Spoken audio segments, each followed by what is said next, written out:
What up, sports fans all over the world? It's your boy, Mac the Giants fan, here with my guy, Adam Costas. This is the Premium Takes Podcast. Let's go.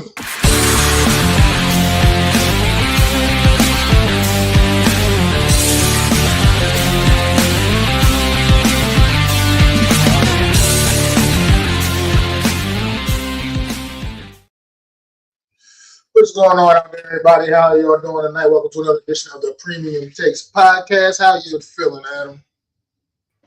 I am feeling good. How are you, Mac? Great, man. I'm great, man. Just delightful. Last night, game one, New York Knicks knocked it out the park, man. Jalen Brunson is him. I mean, we had a discussion last week about was Jalen Brunson the greatest Knicks ever. I'm gonna tell you what, he did a whole lot last night. I tell you, a whole lot last night to really sway my opinion about how I felt just a week ago. What's your thoughts on what we saw in game one last night, Adam? Brunson is him. That guy is what we call a closer every time.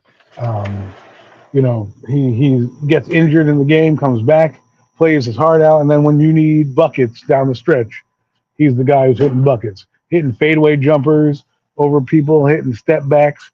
You know what I mean?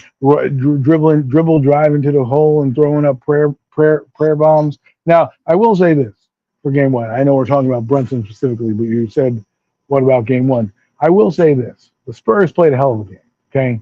Good for the Spurs. They don't know. They're not ready yet to close out. I think they ran out of gas at the end of the game.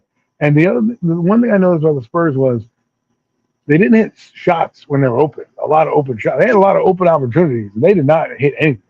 And I think that's what cost them down the stretch is they just went cold. And then they had that quick comeback that they got, and then that big shot by Brunson when they miss it from the McBride shot, and then they get the rebound, and Brunson hits the dagger three and puts them up 97, 95.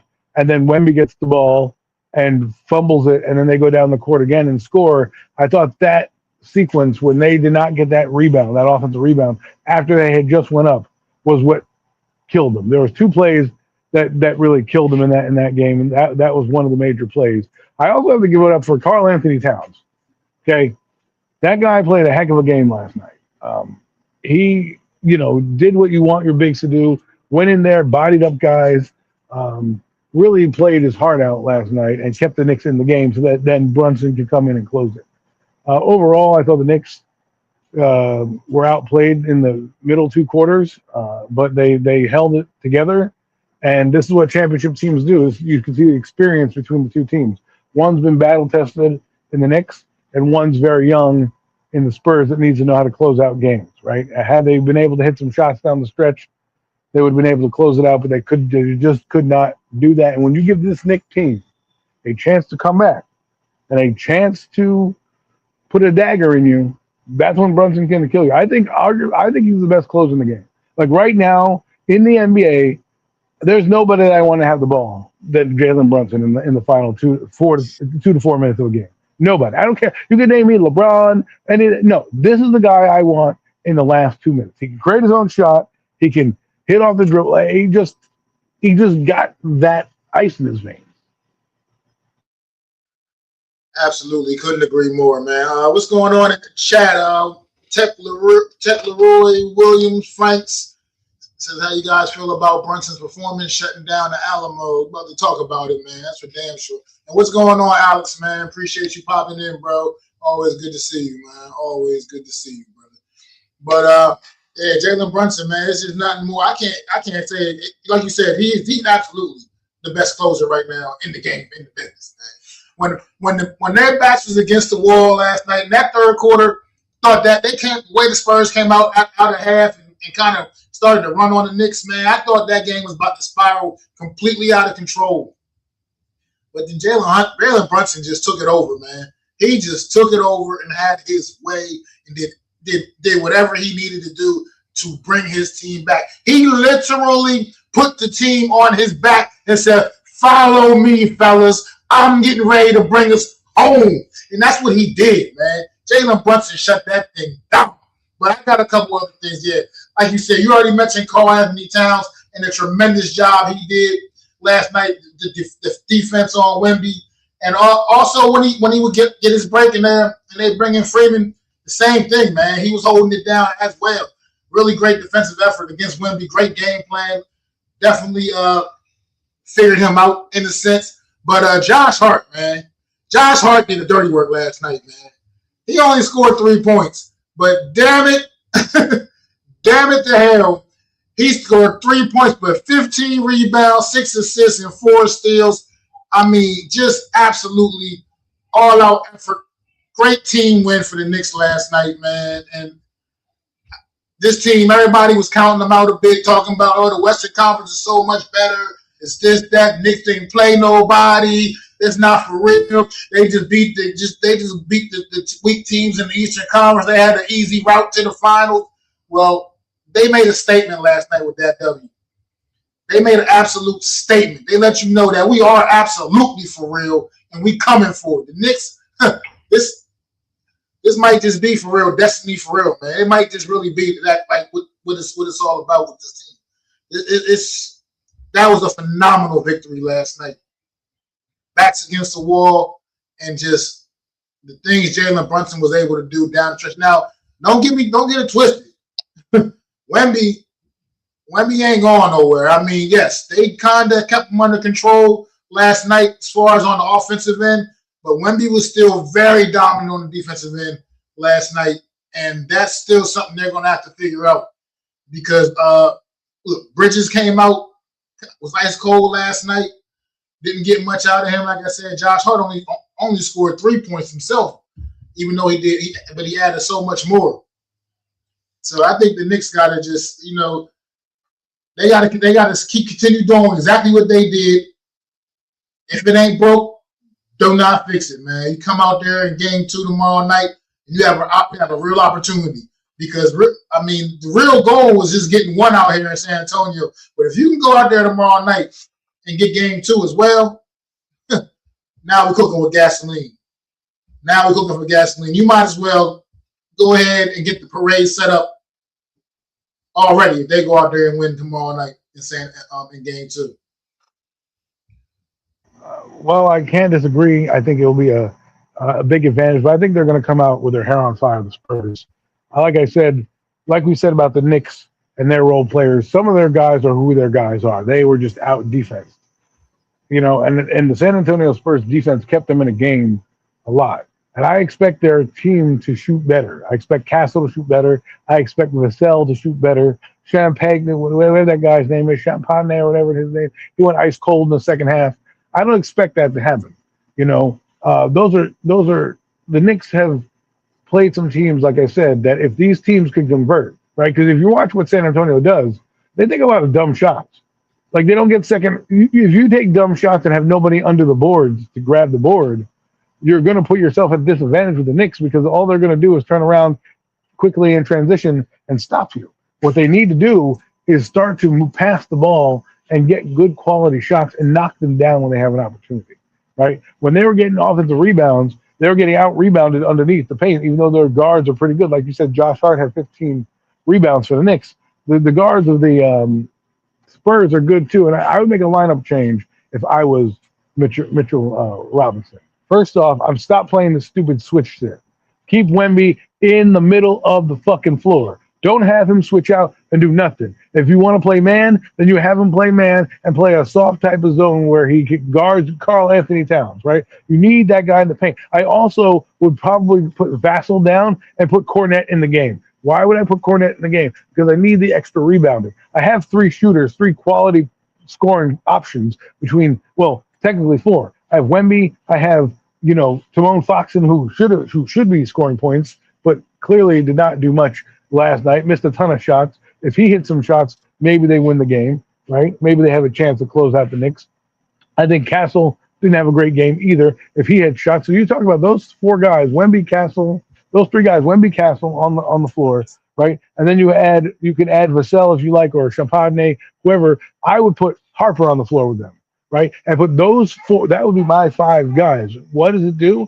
I know Cornette's not the greatest, but If you're going to leave Wemby outside and he has more mobility than Cornette, then leave Cornette in the middle to play the center position. And you have Wemby be the pseudo power forward to go out and do the stretch. The stretch. It gives you two bigs. It gets you an extra guy bodied out on the boards to help rebound. Right. That would be my lineup. And Harper just gives them nothing but juice. He can create his own shot. Like the other guys, I like that they have them in the starting lineup. That's a very Popovich type of lineup. I think Mitchell Robinson needs to start to switch it up a bit and really kind of counter with what guys are doing. Because I thought the bench of the Spurs did a semi-decent job defensively in the game. Offensively, they couldn't score buckets at all, but they kept their team close enough in the game, hitting shots and fouls. The one thing I will say for the Knicks that they need to work on, we just talked about the Spurs, but let me transition to the Knicks.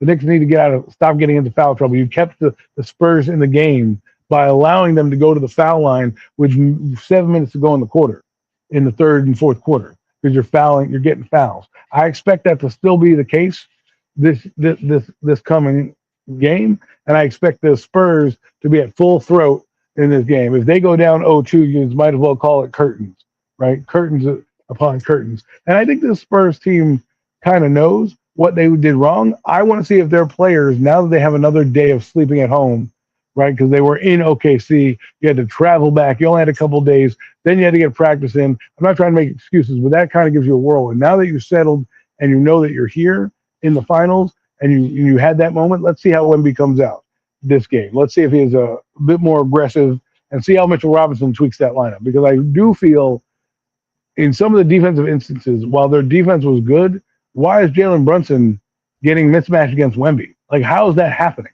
How are you letting that in? Why is that a good idea? And then why is Karl Anthony Towns on like Simone Fox? DeAndre Fox, right? Like what are we talking about here? You need to figure out your defense and figure out how to combat that, because those matchups favor the Knicks. And you need to figure out how you can stop Karl Anthony Towns for when Wemby's out, because when Wemby's out of the game, the Knicks couldn't do shit when he was in the game. When he was out of the game, that's when they made their run. Karl Anthony Towns attacked the basket and they won. It wasn't until a Herculean effort and cold shooting by the Spurs where Brunson took over. Because if you do what they did last night again with the Knicks and the Spurs, and you don't go on a run, because this is what the Spurs would do. They go down court, they take a three, they'd miss. The Knicks would come down, score. They go down, and it was like, what are you doing? Get back to what worked in the first half, where you were passing the ball, doing screens, attacking the rim. And I honestly believe it's fatigue from Game 7 that they just ran out of gas against this physical Knicks team who got their legs under them in the fourth quarter because they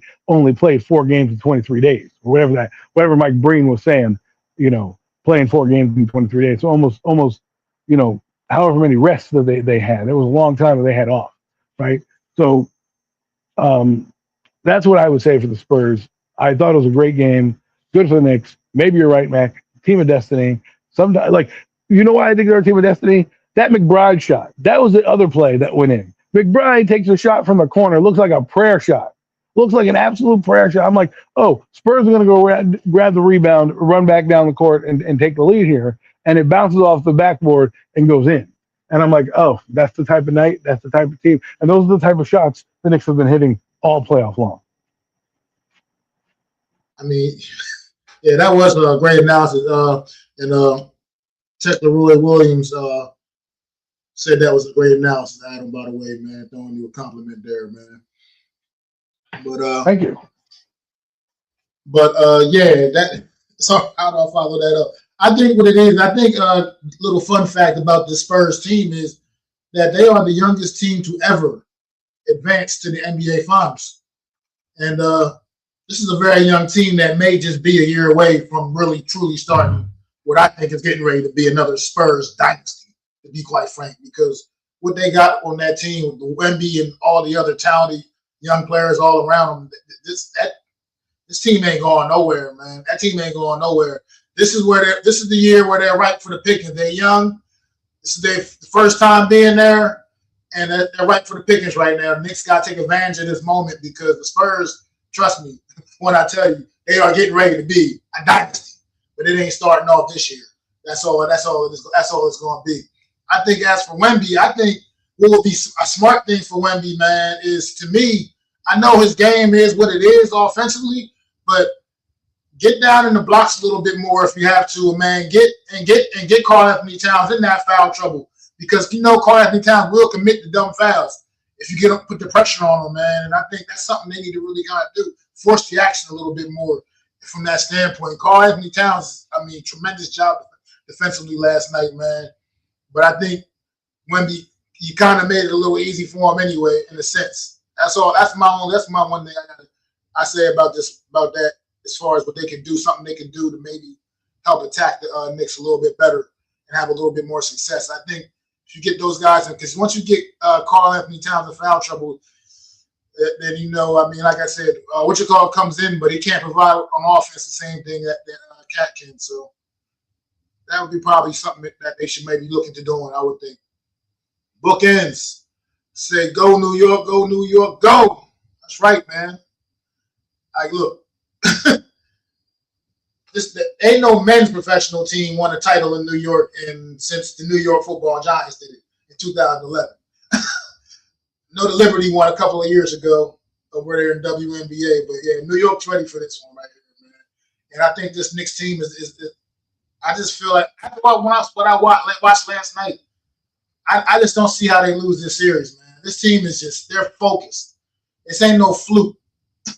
The way they've been demolishing everybody, the fact that they were down 14 in the third quarter last night against this great young Spurs team, and still came back and won by double digits. Yeah, this Knicks team is real, man, and I think the Spurs found that out last night firsthand, exactly how real it is, man, how real this team is. Everybody keeps just talking about what they are, what they're not going to do, and what they can't do. I think they showed everybody exactly what they are, what they made of. And like I said, Jalen Brunson is absolutely him. Well, the thing that stops Brunson is athletic two guards that can come at him in waves, and then you funnel him into Wemby, where Wemby can tower over him and make him take those awkward shots. If you don't, and you let him get airspace and run around and do everything, which is what I think the Spurs did. They ran out of gas towards the end because they weren't hitting shots. They were Brick City. Then they had a little flurry at the end. But what kept them in the game is, again, foul trouble is what kept them in the game. I expect a better shooting performance from this, at least Castle. Because if Wemby can get a guy that can drop 20, 25 and him play, and then they get the same kind of effort that they got, I think they can win the game against New York, right? New York right now doesn't have really a weakness. The thing that they have right now is the best closer in the game. And the other role players, all they have to do when you have a closer like him is make your shots when they're there. That's it. Like Shampet, whoever that guy is, he's making his shots. That's all he's doing. He's not a great player. He's not this great, starter. He bounced around to 6 different teams. But you know what happens when you have a guy like Jalen Brunson on the floor? All I have to do is my job. And if I do my job, and I contribute, we're going to have a chance. Same thing with Alvarado, right? That guy hit some big shots and some timely shots, but the Knicks understand the moment. They understand what to do, and they know that they have a closer that as long as they keep it close, a guy like Brunson can keep them in the game. And then you have guys like Anunoby who could have a horrible game, but all they need to do is hit 1 or 2 big threes down the stretch, and that kind of puts them over the top. And what happens with the Spurs is, when you run out of gas, like the Spurs teams that we talked about in like with the Duncan era and the Popovich era, they always had a guy like Amanu Ginobili that would come off the bench and give them a spark, right? Which is what Harper is right now. But the rest of the players were good on the Spurs, right? These other young players are still young; they're still finding their footing, right? And they're missing free throws and they're missing big moments. And I think they were very nervous as well in this game. You could see the nerves. I would like to see what happens now in this game. We're backs against the wall for the Spurs team, because if I'm Mitchell Robinson, you did a great job. You had a big task. I think you felt yourself a little bit in terms of like you guys were feeling yourself after Game 7. You came out, you got mollywopped in the first quarter. You basically came back in the second quarter, then take the lead into halftime, and you basically were good end to end. And then at the end of the third quarter, because you were in foul trouble and Wemby was out with a bit of an injury, here come the Knicks, right? and then you don't hit your shots in the back end. Like, for example, when he comes out, somebody else needs to be the focal point to open up and stretch out that defense. When you don't have that, it ends up doing more harm than good because the Knicks then don't need to worry about anybody and their defense can stay on you. If they're moving when Wemby's in the game, what happens is they tend to lose a defender to kind of shade on him so he doesn't dominate, right? And then what does that do? That leaves an open shooter, and that open shooter then allows for more movement, right? Because now you have an open shooter, you have Wemby, but when Wemby's out of the game and nobody's scoring to allow the Knicks to double team and get guys open, that's where you play right into their hands. And I think that the Spurs need to come up with a better strategy offensively. Like, just don't take shots from just to take a three. Wait till Wemby's there or Cornette's under the rim. So you have some type of rebounding. I know you can't just rely on your guards to do it. You pay big men big money to do that. Wemby happens to be an exceptionally gifted offensive player, but you need him to be in there grabbing boards, making tips, and playing the center position. I don't need you taking threes, Wemby. While it's good and it's keeping your team in the game, and he did what he needed to do, I need him down in the paint to get those offensive rebounds. But when nobody else is helping him, it ends up being a star carrying four other players, like LeBron James did with that Cleveland Cavaliers team. But I think this team has more talent. I think Castle didn't play up to his playoff games, and you've seen that with Castle. He's been very inconsistent. 1 minute he'll have a 13-point game and 14 turnovers. The next thing you know, he's shooting the lights up the gym, right? But if they can get him to be that guy, I see them having a better chance in game two.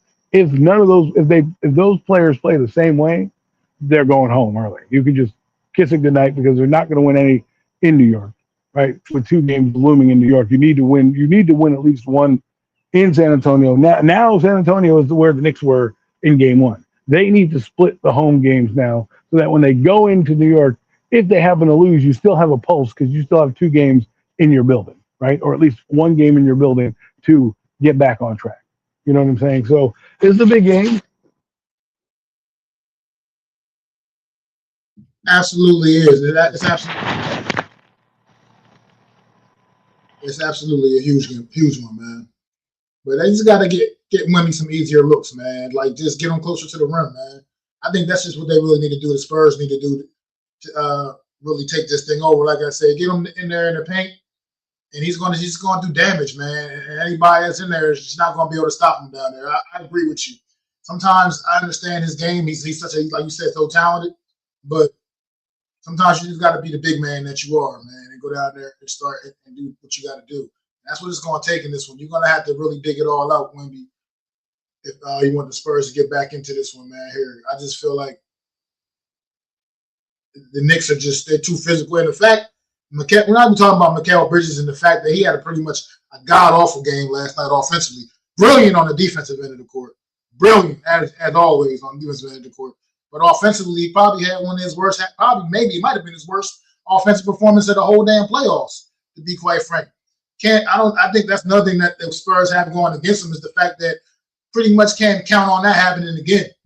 I mean, the way he's been playing all throughout the whole postseason, I think that that's another thing that we're not talking enough about is the fact that the Knicks got this done, and we know how great Jalen Brunson is. But Mikal Bridges was ice cold last night, and he's also a guy that's been adding so much to the Knicks on the offensive side, shooting the ball really well throughout the postseason. So that's something else to keep an eye on going heading into game 2 tomorrow night is what the Knicks can do. But if you got any more thoughts, Adam, on this, you want to talk a little bit more about how you feel the rest of the series could play out, or you want to move on? I'll give a little bit more of a synopsis on the series real quick. And that is, I think the Spurs, in order for this to be a real series, have to win this game. If they win this game, then we're talking about a team getting their confidence back. It's not like they can't play with the Knicks. It's not like they can't beat the Knicks. They're up by 14. How do we close it out? We need to figure out how to close it out, right? That was their problem against OKC.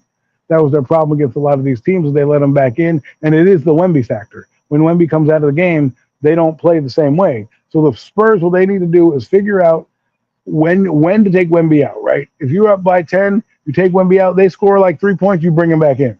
Okay, you don't let it get to 5, 6, under 7, right? If you're up double digits, you let that kid ride rail to rail. I think what Wemby needs to do, to be honest with you, is play 45, 42 minutes, 48 minutes, whatever the number is. I'm sorry. Like you need to play 40 plus minutes a night in this playoffs because we need you that much. That's how much he impacts the game. And yes, he can, you got Cornette and all that and Mason Plumlee. Maybe that's a guy they need to bring in as well because I think he's a little bit stouter than Cornette. He's a guy that you don't need to bring him in for much, just a rebound or two. Sometimes guys like that, you see what the Knicks do with Mitchell Robinson. Sometimes Mitchell Robinson doesn't play that many minutes. Sometimes it adds up to 20 minutes depending on the run, but usually he plays about 10 to 12 minutes. I'm not asking you to play Mason Plumlee that much. I'm asking you to play him 5 minutes and really have a guy in there that they can be scared of when it comes to intimidation in the blocking game, right?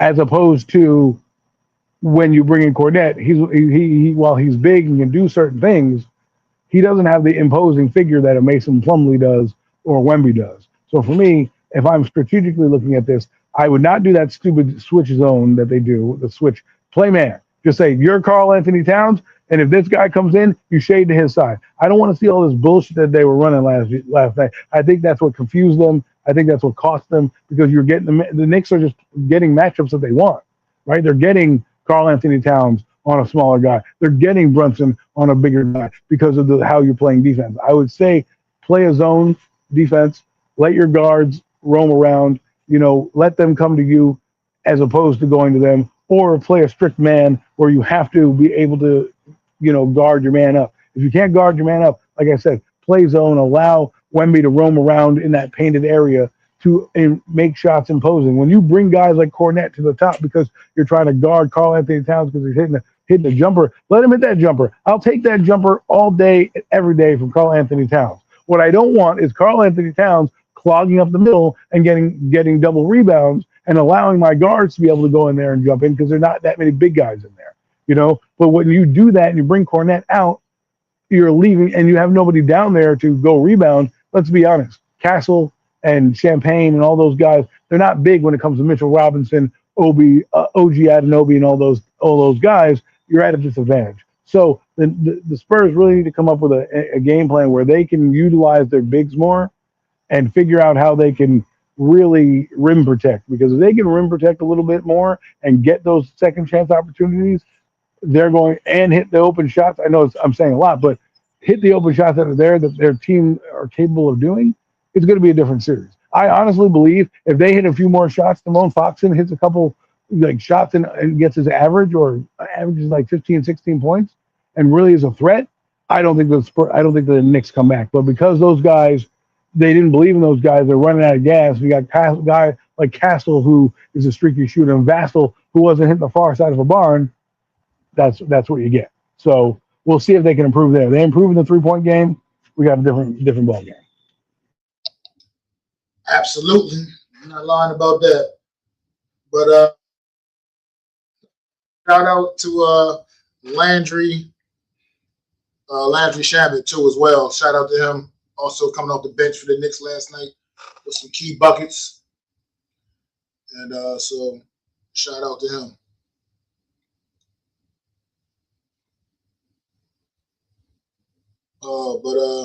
But that's what guys on the Spurs need to do. They need to have a guy like that jumps in and can get them timely buckets. They didn't have that last night. Their role players didn't go above the X's and O's, so to speak. They were just there.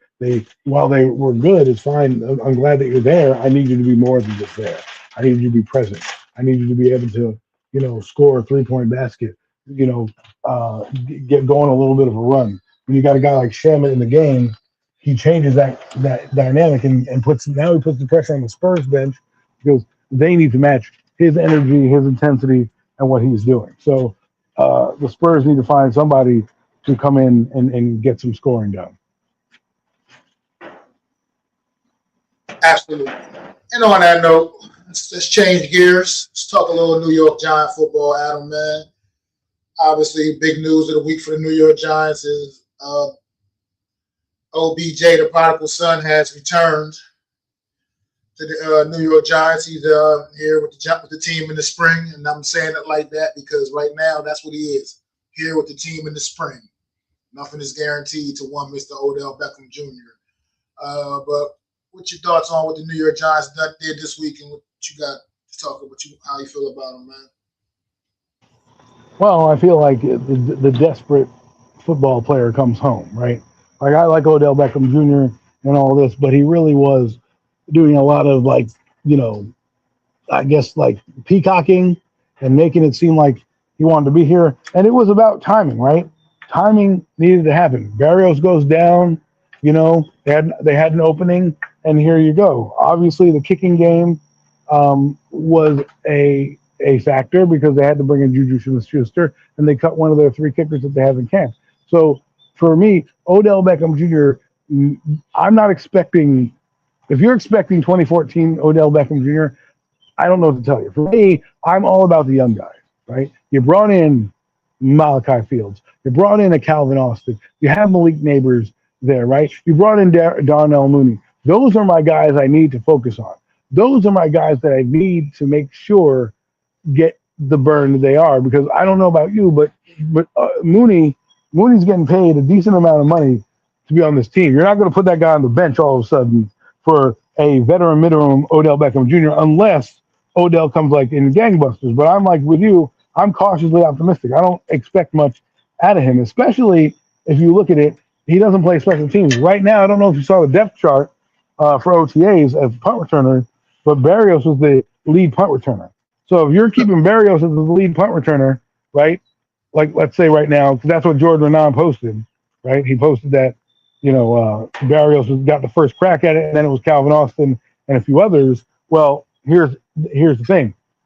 Where does that leave Odell Beckham Jr.? Because if let's say Juju Smith-Schuster's there and he can block and he provides something in the run game in terms of a blocker out there, and OBJ can do exactly what Mooney does, but Mooney's younger, and we hope to have him here because he's only 29, maybe after next year, as opposed to OBJ who's 34. That's the guy I want to see. Now, again, OBJ is getting the vet minimum, which tells me that they also don't believe, you know, he's got much left to offer in terms of that. So we'll see what happens. You know, it's exciting for the fans. It's exciting for, you know, some people. But for me, it's just he's just another player. If he makes the team, great. If he doesn't, he doesn't. But the things I'm bringing up are legit concerns that you have. Where if he, I mean, do you believe he's going to be the fourth receiver on this team come game day?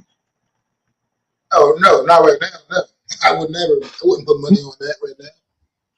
Okay, so who are your top four? Like right now, who are your top four receivers? There's 13 on the roster, or 14 on the roster, whatever it is. But who are your top four guys? And then we can talk about the fringe guys. I think it's pretty obvious who the top four are. I mean, I think it's almost self-explanatory. As a matter of fact, I mean, Malik, Darnell Mooney, Calvin Austin III, and Malachi Fields right now. I mean, without a doubt. It's absolutely the top. Those four, to me, that's guaranteed. Those spots to me are that's it. Those four are they're going to be on a 53 come September for sure. Okay, so some people dove into the history of John Harbaugh, and they say he only keeps about 6 receivers, right? So that leaves 2 spots left if we're doing the six technique, because I do believe they're going to have to only keep 6 because they're going to have to keep 4 running backs or 3 running backs and 4 tight ends or whatever it is if you count Picard, right? So let's just use the 6. All right, where does Slayton go? Because you and I talked about this yesterday. If I'm the Giants and Slayton does anything in camp, I'm trading him. So at least I get some value out of the team, because if you have Odell Beckham Jr. here, Braxton Berrios, and Juju Smith-Schuster, and you look at Darius Slayton, what does he do? He doesn't really play special teams. So I'd rather trade him if he's healthy this training camp. If he comes in and he lights it up after his injury, so for me, I don't have him on the team. So my 5th receiver then becomes Odell, right? And then I can keep either Berrios or Juju Smith-Schuster. However, if I keep Darius Slayton, it becomes a battle of 3 spots, and I have to tell you that the guy that makes the most sense for a 6th receiver would be Braxton Berrios at that point, because he plays special teams. I can get him out of a punt returner, and he can be a backup slot receiver as well, which provides more versatility. And then the other thought process is if I keep a six receiver, again, the other guy I would put back there, if they're being number six, is Juju Smith-Schuster because he's less of a distraction at number six than Odell Beckham Jr. would be. But that's just my thought. No, I told you, like you said, when we were talking yesterday about it, it's a great thought, like the Darius Slayton angle, because out of all of those guys, Darius Slayton would have most likely the greatest trade value. I mean, that's just real. Darius Slayton's been on the team since he's been in the league. 2019, he's been here. He's been on the squad. It's been his career hasn't really at this point yet hasn't been in any kind of question. There's been no real true question mark. He is what he is, a fifth round receiver. That's does pretty much what I guess all you can really truly expect out of a fifth round receiver. You know what I mean? He's done it pretty consistently his whole career. He has and he just has more like you said, he comes in and lights it up. It probably would be kind of smart to maybe explore some options to see what you could possibly get for Darius Slayton, just to get something like you said, especially if, for instance, you do have Beckham, Schuster performing also pretty well, and it's like you're kind of questioning it, but pretty much can't really trade those guys and get much of anything. So it's like, I mean, not that you're going to get a whole lot for Darius, not that you're going to get a haul for Darius Slayton either, but at the end of the day, I think you get a little bit more for him. So that would definitely be an avenue of road to go down, man. It just makes sense. It would definitely make sense for this crowded receiver room right now. But all that aside, Odell Beckham, I think with people, just the way their expectations are, I just wish people would temper him a little bit. It's fun to have the guy back. I get it. He's a Giants legend, and he's great. But people are talking as if this guy is just, he's so much better than this person and that person and that person. Well, this person and that person and that person you're pretty much talking about are guys that were employed in the NFL last year or last couple of years, where Odell Beckham, he ain't did much of nothing in the NFL in the last couple of years. So all these guys he's so much better than, I don't know why they got to think about the fact that they've had homes and he hasn't. I mean, to be quite frank. So it's just like, it's cool. I'm rooting for the guy, of course, sure. I would love to see him defy the odds and come out and just be gangbusters, and all of a sudden he just really can be a really productive receiver again. That would be an amazing story. Be like a fairy tale, though, you know what I mean? And that's kind of the way I'm looking at it, man. Look, I don't expect it, but I would love to see it, if that makes sense. You know what I mean? I would love to see it, but I just don't expect it. And I think people have just set the bar way too high. And honestly, even higher than himself. I mean, if you listen to him talk, you heard him talk yesterday, Adam. I don't know if you did or not, but this is a humble young man now. You know what I mean? He's a humble young man. He's not that same cocky, arrogant ODB from back in the day, man. He understands the situation. He knows that he's not walking out there and his spot's just guaranteed, it's signed, sealed, and delivered. He knows he has to go out there and earn it. He knows, and for what it's worth, he's going to put the work in. But there's a lot of other variables. Oh, that's good. A lot of other variables with him. You know what I mean? The injuries and everything else. That's what I would be concerned about is you haven't played, you use PEDs, right? I'm waiting for the other shoe to drop with Odell. If he comes back and pulls a hamstring, he's gone. Like if he misses any time in the summer with an injury, he's gone. It's veteran minimum deal. So he doesn't have time to waste like maybe a Darnell Mooney. You could say, you know what, Mooney, we'll keep you on the sideline. We'll keep you rested for the Dallas game because we invested $10 million in you. We'd rather have you healthy than that. Odell Beckham Jr. doesn't have that leeway, right? Neither does Juju Smith-Schuster. But his leg up in this thing that no one's talking about is he knows the offense. He came from Matt Nagy's offense in Kansas City. So if anybody has an advantage, it's him. He knows the plays where he needs to be. If Odell makes a mistake and Dart throws an interception in practice, they're going to Dart in the interception. They're not going to blame Odell and then not knowing. Now, I'm not saying that Odell can't pick it up because it's Harbaugh. He was also with Harbaugh and Greg Roman as well. However, when you think about it, Matt Nagy is the offensive coordinator, so he's going to put a lot of his imprint on to this and use his language and concepts. So it may not, even though Greg Roman may be in it and Greg Roman can maybe explain to Odell some things that might parallel when he was with the Ravens, it's still a new language that everybody's learning. And what people keep forgetting is we signed a tight end, by the name of Isaiah Likely, who's also going to make plays. And if he's healthy, that's another receiver on the field. So now let's talk about formation. If we're talking formation, right, Isaiah Likely is going to be on the field all the time, all the fucking time. Okay, so that limits you to having about three receivers on the field and a running back, or four receivers on the field and no running back. How are you going to play this out, right? Or you do double tight ends and everything like this. So what that means to me is the top four guys, Mooney, especially with Neighbors and all that, they're going to have to get the burn. Now, what the factor that we're not talking about and no one's mentioned, which I'm a little concerned with, you signed three guys, tells me that Malik Neighbors' knee is not 100%. And I think that's what is the real reason why we have Odell Beckham Jr. here. Not because we think he's some nostalgia guy, but it allows us not to push Malik Neighbors. It allows us not to worry about him and get him ready for whenever that is. I don't think he's starting the season at game one. I just don't. I don't believe it. And that's why I think they're bringing in these veterans so that they don't have that bereft of talent. So like last year when everybody went down, when Malik Neighbors went down, we had scrubs like Isaiah Hodgins running down the field. We had Darius Slayton, who was MIA during certain games. We had, and for me, that's why I believe in Jackson Dart, because of what he did last year with nobody on the field.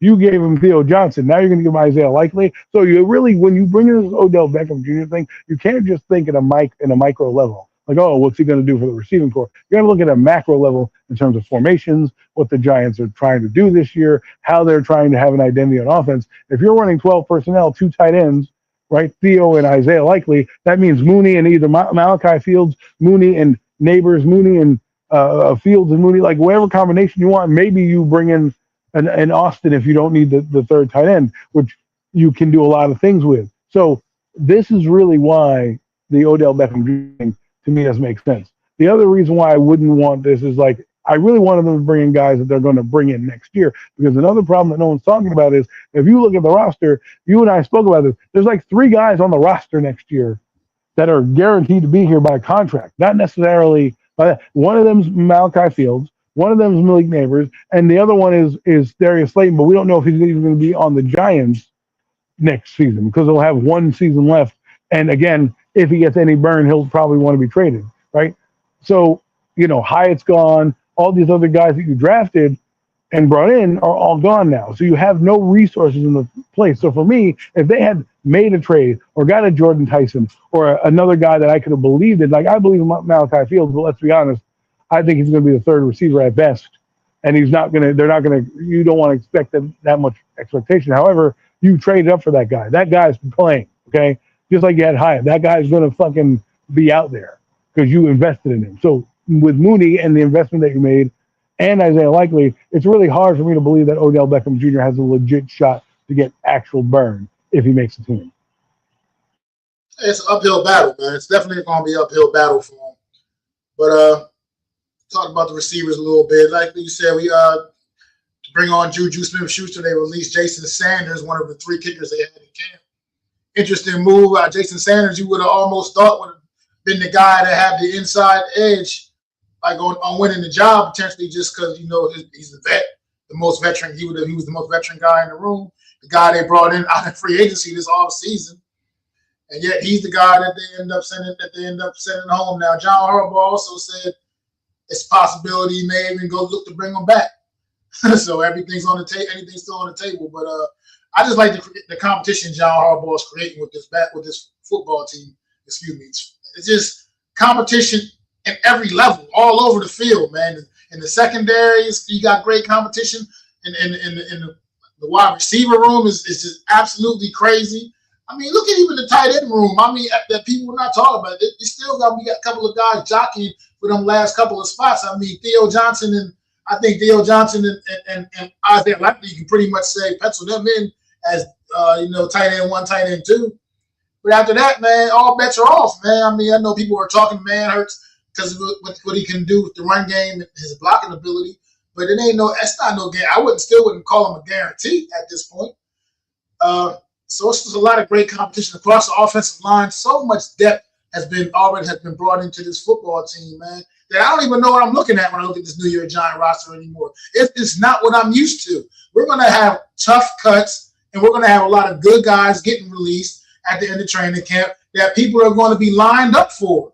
That's what we're going to be in that situation this year. That's something we haven't dealt with or experienced in the last couple of years, man. Well, that's good because that means your roster's growing. That means people believe in your roster. But the thing about that, Mac, is we're going to see how good of a GM that extension for Joe Shane really is, because these are the type of roster situations good GMs find and get good players and acquire talent. If the 2027 draft is good, or even in the 2028 draft, so you could move up and down the 2027 draft, acquire more picks.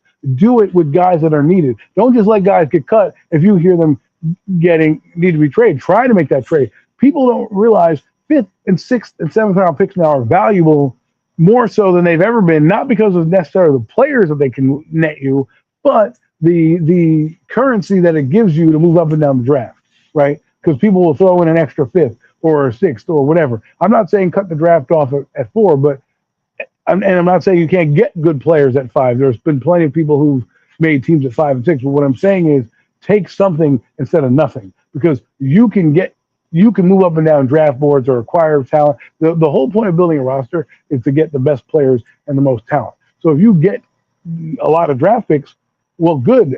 Just know that the bare minimum I want to leave with on a day-to-day basis is at least 6 draft picks. That's the bare minimum I want to leave with. So remember, the Giants have 3 6th-round picks. Look what they got. They got Jack Kelly. They got JG, the guard, and then they had the tackle that they drafted, the defensive tackle.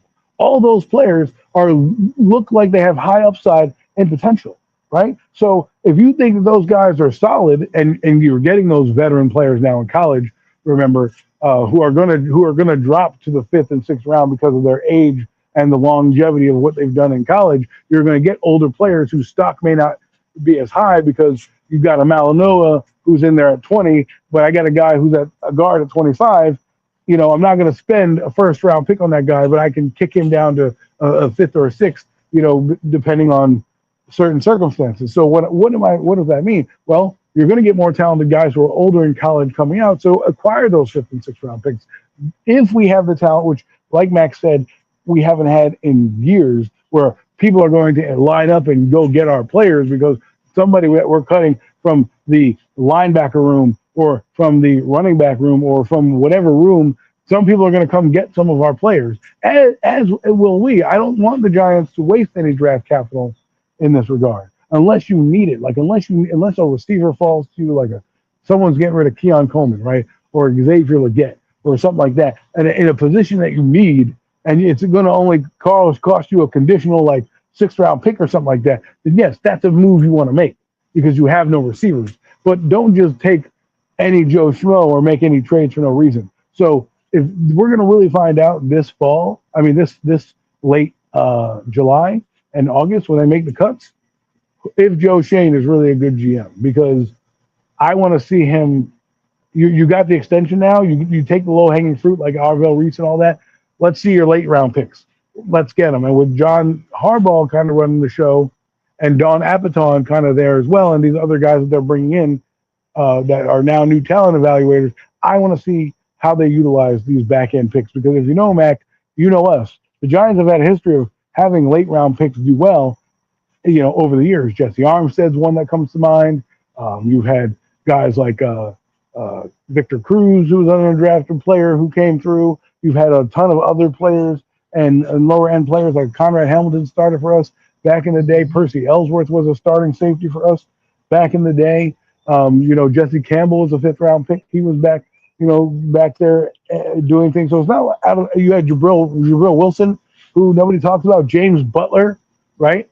When we actually had good scouting, we had actual undrafted players that did well. So I want to see this summer how Joe Shane operates, because this is the time you get the gems. This is the time you find those players that can help you down the road without giving up an arm and a leg.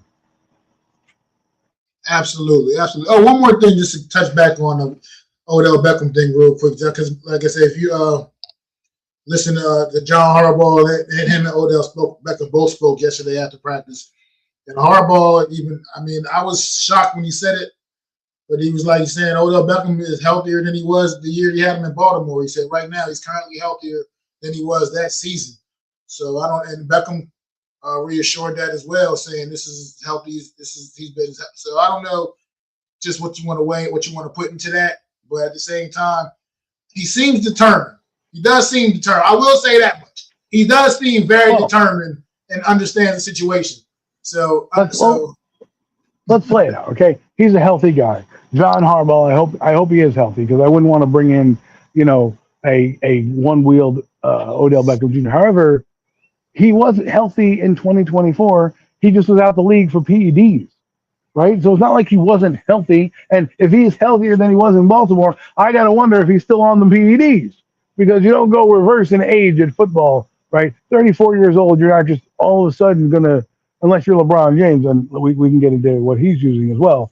Don't tell me he's not. But unless you're that kind of a freak of an athlete, to me, I'm not worried about it. If he makes plays, great. Then the Giants look good. I'm looking at it as a long-term deal, right? If Odell Beckham Jr. comes in here, I'm not giving him money next year at 34 or 30, going in 35. He's at the back end of his career. I believe the real reason he's here is to get a broadcasting gig, to be honest with you, to rub elbows with people because he had more connections back there, to get into acting or whatever other endeavors he wants to do. LA had that stuff, but when they shipped him out, he had nowhere to go. LA didn't want him, right? So, and Odell Beckham Jr., if he's the healthiest he's been, there weren't many teams lining up to get him, right? There weren't people knocking down his door to say, hey, Odell, we need you. And trust me, this is the NFL, okay? If Odell Beckham Jr. had any gas in the tank, he'd be with somebody right now. The fact that he was with Baltimore 2 years ago, he hasn't played football, really good football in 2 years, is something that I need to see. I need to see him take contact, get hit, go through the rigors of this training camp, right? Because, it's all good now in shorts in June. I'm healthy in June. Look at me. Woo, woo. I'm jumping around right now, ladies and gentlemen, because I haven't lifted up my son yet and pulled my back or done any of that stuff yet. Wait till the physical stuff happens, and let's see how it plays out. Again, to me, he's 34 years old. I'm only expecting this guy to be a coach on the field, a mentor to these young guys, and somebody that can come in and make a play here or two when we need it, right? God forbid. If Darius Slayton decides to have a drop-a-thon, I can take him out the game and put in Odell Beckham Jr. Again, it's going to rely on roster construction and special teams. If you're keeping, all these kickers or you're keeping all these return men, right? Or you're keeping 4 running backs, I don't know where I can put him on the game day roster, right? So there may be times where we don't see Odell Beckham Jr. get a shirt, and people got to be okay with that. There are going to be times where we see him get a shirt. Hell, he might outplay everyone. And if that's the case, great for the Giants. But the last few years, he hasn't outplayed many players. And let's be honest, the Baltimore Ravens don't have anybody at receiver, really. They have one guy. And he, while he started a lot of games, he had about 500 yards. Okay, Juju Smith-Schuster last year got 300 yards and playing in a helter-skelter offense that didn't have an identity. So you're basically saying you're giving me the same production out of both those guys, and one's 4 years younger. I'm taking the guy who's 4 years younger. I'm sorry. I'm going to be my sixth receiver. It's crazy because Juju, it seems like he's been in the league forever. It seems like, and this guy's still not even 30 yet. He's still not even 30. That's what it's so crazy to me when I was like, he's not even 30 yet. Like it seems like he's like, what the fuck? I know, and it's a little weird. It's so weird. Like Juju, I've been in the league for like 10 years almost. He's been in the league 10 years, and he's only 29. Like, what, you coming in at 19? Like, what did I miss here? What did I miss? It's crazy. But like I said, if you look at what Juju is his build, he's 6'1", 215, right? What are the Giants looking to do this year? They look to be, if you look at their offense, they're going to be downhill. So if I'm looking at the 3 guys, Berrios to me, the reason why I'm putting a star next to him is because he's a return man. He's a kicker and a punt return. He's dual functioning. Plus, he can catch. That adds an element to the game. Plus, he's also a couple years younger than Beckham, right? I'm not trying to get Beckham out because the more we talk about it, probably listen to our podcast right now. So these freaks, they're counting me out. I'm going to kick their ass, right? And maybe he's listening to me and Mac, slander his name right now, and he ends up having a great season. I don't know. But what I'm saying is when I look at the roster and I talk about being a coach and versatility and how I can look to utilize players, I need to have a package for Odell Beckham Jr. See, I don't need to have one for Juju. He can either have a jersey or not, but if he gets a jersey, I know that he can play special teams. He can be on kickoff. He can be on field. He can do a lot more things because he's got a bigger bodied to do it. Malachi Fields is definitely going to be playing special teams. If you don't think he's playing special teams, I'm sorry, you might be out your mind you know, if you don't know that. So with that being said, Odell, we're wishing him luck, all the power to him. But let's be real, he has a long shot to make the team, and it's one of those things where you need to really worry about the young guys who might be here next year, not the guys who are only here to collect the paycheck and try to revive their broadcast career. Because let's be honest, do you think they're going to sign him next year, even if they have a good season, do a big deal? I don't. No, that's not realistic. So then what's the next option, right? He's going to, do Russell Wilson and say, hey, I'm going to go work at CBS now,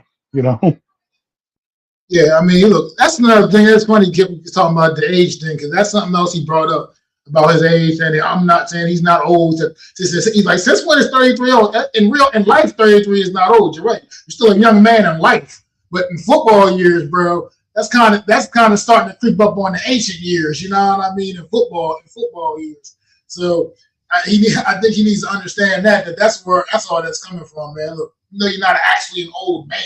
But in football years, but if you look at receivers who play at that age, in that age range, those age range receivers are about 6'4", 6'1", big-bodied guys who can be possession receivers. They don't need their speed to win, right? Whereas Odell Beckham Jr. has to have speed, has to be, get off press man. He has a lot. He can still run 21 miles an hour. He said he can still get 21.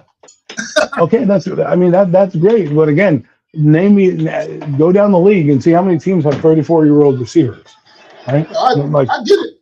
I get it. I'm just saying the thing. I'm just speaking on what he was talking about yesterday, because he had a lengthy little press conference. His thing went about 14 minutes yesterday. Well, I'll look it up and get the speed, because and he was talking. It'll bring you down memory lane. And he was like, another thing. One of the big things he was talking about was just how he wants his son to see him be good on the football field. He said, because obviously his son he didn't have his son when obviously had his great years with the New York Giants. He still. But how old is his son? I have no idea, but I know he didn't have him when he was with the Giants the first time around. Well, realistically, Odell, I'm not here to have you have a nostalgia for your son. No offense. I love my sons, but if I have a chance, great. But the Giants are trying to win now, right? What can you do to win? Now, Carl Banks said this best, and I don't always like Carl Banks, but he said something about back in the day about Odell that reigns true today. If whatever your antics are, however you get to your dancing and scoring, as long as you're scoring and doing your thing, I don't care, as long as we're winning and we're both aligned. It's when the distraction, takes away from the team or becomes bigger than the team, that's when we have a problem. So for me, I love that he wants to, play for his son and do all that good stuff, and I wish him all the best. But I'm looking at really football realistically. Nobody really likes 34-year-old receivers. They're paying them the vet minimum for a reason. Odell Beckham Jr. is not Jerry Rice. He's not still producing at 33 years old, where you're like, oh my God, this guy's, incredible, right? He's still good, and he's on a team that's got 4 other guys in front of him that deserve playing time from their previous years, like the previous seasons. Even Darnell Mooney, who had a down year, you could say that was a quarterback's problem, but when he had Kirk Cousins starting fully, he had almost 1,000 yards, and he had a 1,000-yard season once in Chicago, right? So, you got, and you paid him $10 million, and you got Calvin Austin. I keep saying this to people that it's fun and nice to hear all that. Oh, well, I can run 21 miles. Great. But let's realistically look at this, right? Money talks, bullshit walks, all right? They gave you the vet minimum.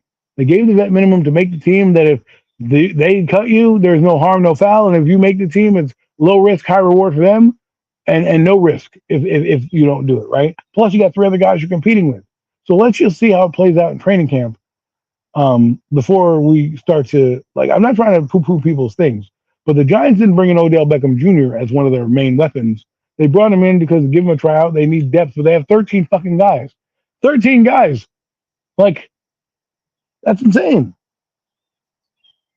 Well, look, yeah, just one last thing, because you brought up Carl Banks, and I listened to him and Bob Papa talk about this move also, and they did bring up one other just great point on their podcast on Believe or whatever it's called. But like you said, Odell. One thing about Odell Beckham too. One thing about him is who in this New York Giant receiver room is going to outwork him on this practice field as well. Something to like really think about. Who's going to actually literally outwork him? Like they feel like, and I mean that's kind of a good point as well. Odell Beckham. One thing we do know is he's going to put the work in. Like you said, the talent, he might not have it anymore. The talent might not be what it once was, but he will definitely put the work in. And I think that's also a good point. And it gets down to the depth in this receiver room when, like you said, okay, let's hypothetically say, because right now we don't know about any trade potential of Darius Slayton. I think you pencil him in at number 5 as well. And like you said, keep 6 receivers. So you got the other, 6 or 7 guys, however many other guys it is, they're all fighting for one spot, basically, essentially. One spot. So it makes the competition good. Absolutely. Look at Jalen Hyatt. He's got to fight to keep his number, right? That's what he's fighting for right now. He's fighting to keep his number because Odell said he wanted to get 13 back. I don't know if he has enough money in his contract to give him millions of dollars. I don't know what he saved up. I don't do his finances, but he's a guy that nobody's talking about now. I don't know if he's going to do well. I think Jalen Hyatt's a lost cause at this point, but he does have 1 year on his contract, which is this year. So no harm, no foul in keeping him. He's got the same kind of money that Odell Beckham Jr. is making, right? Maybe a little more, a little less because he was a draft pick. So guys like that, they're on the bubble now. You only have, like you said, there's one roster spot. And to me, those last 2 spots, you have to do something, right? So if you want to flip Austin with Slayton and just put them on the depth chart at 4 just so that you can keep Austin as a return man, I understand it because, depth-wise, I think Austin is a better slot receiver and should get more playing time than Darius Slayton. But if you want to mathematically for your numbers to make people look good, put him at 5, then again, there's still one spot. But what I'm saying is that guy, Austin, has versatility is what that 5th receiver means. So that 6th receiver also has to have some type of versatility in my eyes. And that's why I keep landing on Juju Smith-Schuster. Because he's bigger than Odell. I know that he can play special teams, and he's also looking to, work as hard too, right? Like we're talking about, he's going to outwork guys. Good, he's going to bring the level of the last 6 guys on the roster in that receiver room up.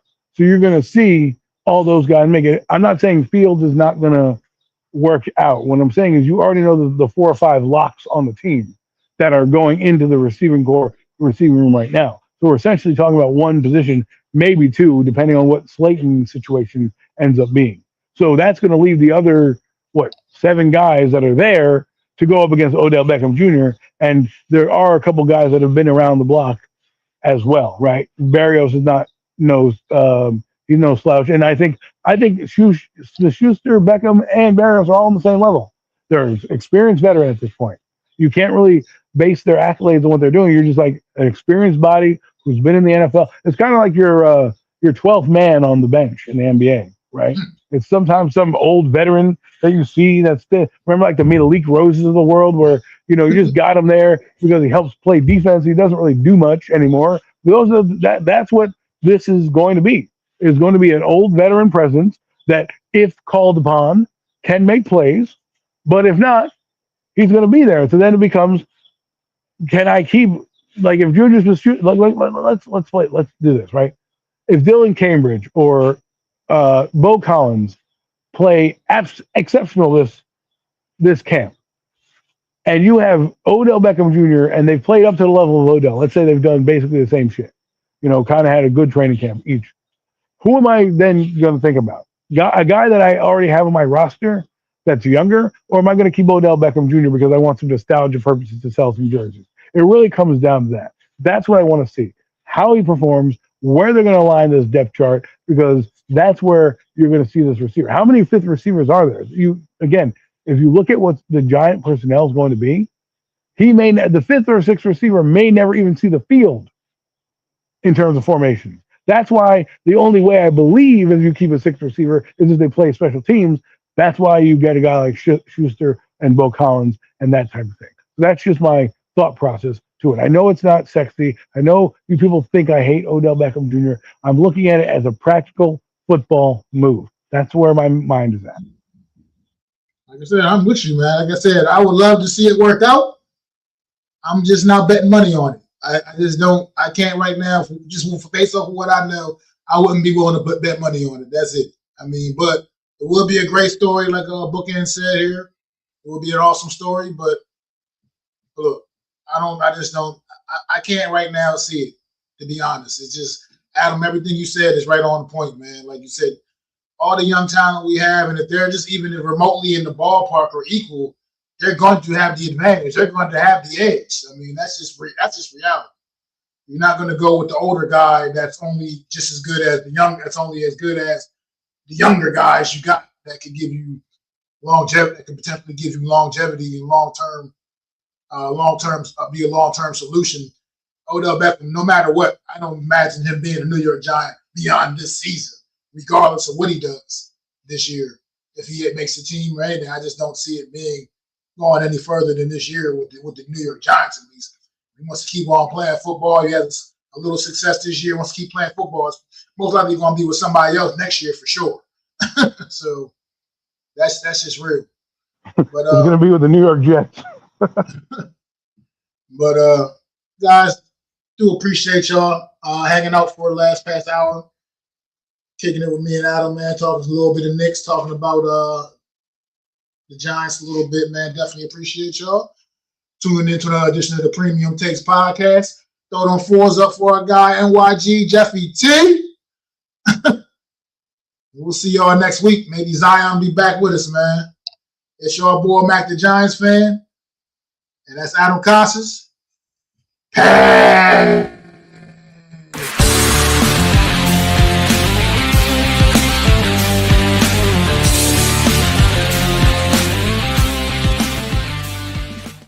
It don't cost a thing to hit that like button.